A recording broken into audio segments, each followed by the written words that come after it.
Good evening, Guam. I'm Jess Lujan. Welcome to this edition of The Buzz. My in-studio guest this evening is none other than Senator Chris Duenas of the 32nd Guam Legislature. And your new title as well is the Assistant Minority That's Whip, correct. right? Assistant Minority Leader. There we go. Okay. I think you were whipped the last time. Yeah. You got whipped into the to the leader. But anyway, congratulations on your win. Thank you, Senator Jess. I appreciate it. 32nd Guam Legislature. An impressive win at that. Yeah, it's definitely we made some significant movement, and I thank once again family and friends and my staff, especially, who worked really hard, and all the volunteers, and we really made a pretty significant jump there. So we're thankful to the people, and we want to do the people's work. Well, there you go. I asked you to come in here today, Chris, to talk about, and actually you were on my radio show a couple of weeks ago talking exactly about this. It's Bill 19-32. Yeah. At the time, you had a public hearing. You were proposing some changes, and you were ready to go again with the markup to go into markup basically, and put it on the floor.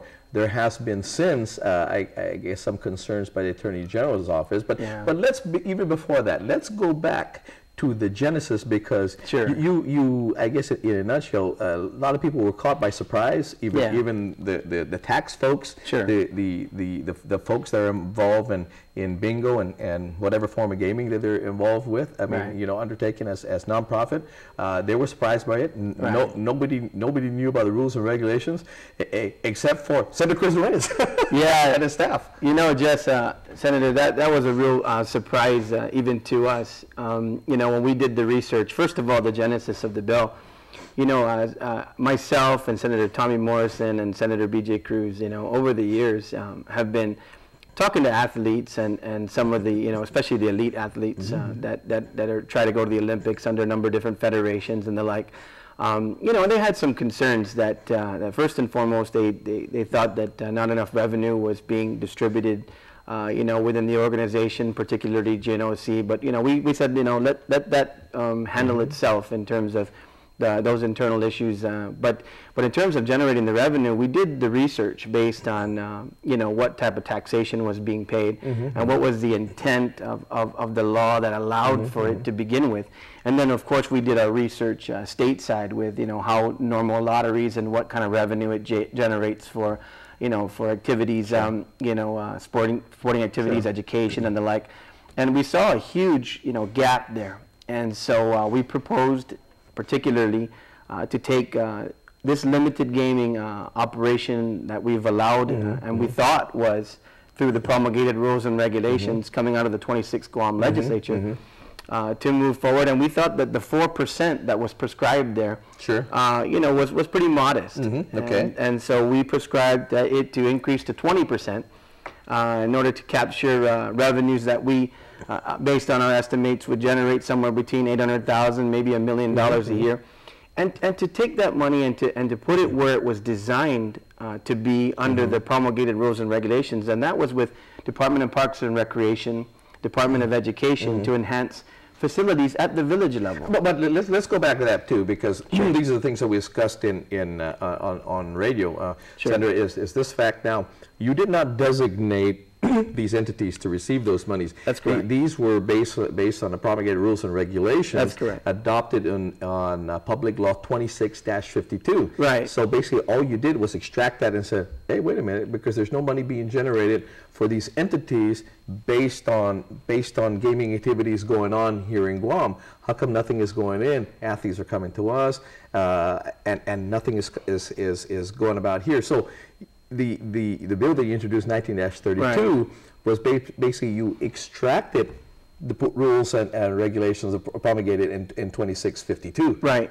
And so it wasn't your creation. Absolutely. And that's a great clarification, Senator, because that's exactly what we did. We weren't, the only thing we were really changing was two major things.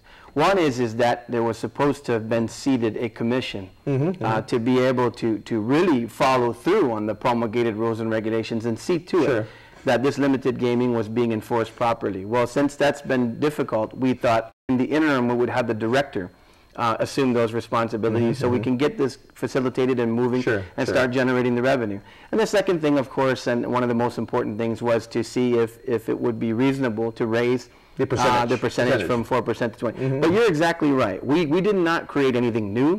And as a matter of fact, on your talk show, we came up with some amendments in order to basically take the promulgated rules and regulations and enact them into law by virtue of this bill, which was the vehicle at the time was the promulgated rules and regulations. But that hit a big stumbling block. Yeah, well, so let's go back to that, because you made the corrections. Right. There's a public law 2652 that again enacted into law. I mean, it hasn't been repealed. Right. Okay, and your bill does not repeal it. It enhances that. Basically, it puts more light upon 2630 or 52. Okay. That's correct. So now, okay, it is law. But because of the concern, I guess, of the Attorney General's office, does that law now become void or become a gray issue because of how the rules and regs were promulgated into law? Right. And so the thing is that what generated their concern as well, and what prompted them to write the letter to the chairman that their concern exists, is that they have an ongoing case that if this particular bill as proposed and as the amendments that we discussed were to actually put in statute the not correctly promulgated rules and regulations, then it would hamper their case. So we told them that's not our intention, of course. Our intention was to really bring about some changes and to make this more workable and to enact it.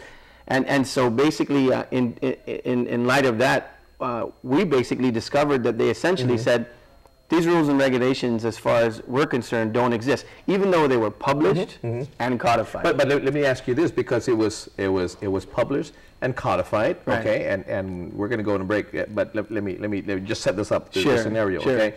Now I understand that the AG's office says, hey, if you put more light on this, you may hinder our ongoing case. There's an ongoing case here. So if you highlight this, something that's already law, now it hinders it. Maybe the government may lose the case, but can this law now be taken by the folks who are being sued by the government, okay, and enhance their case and make it an issue that it is already law?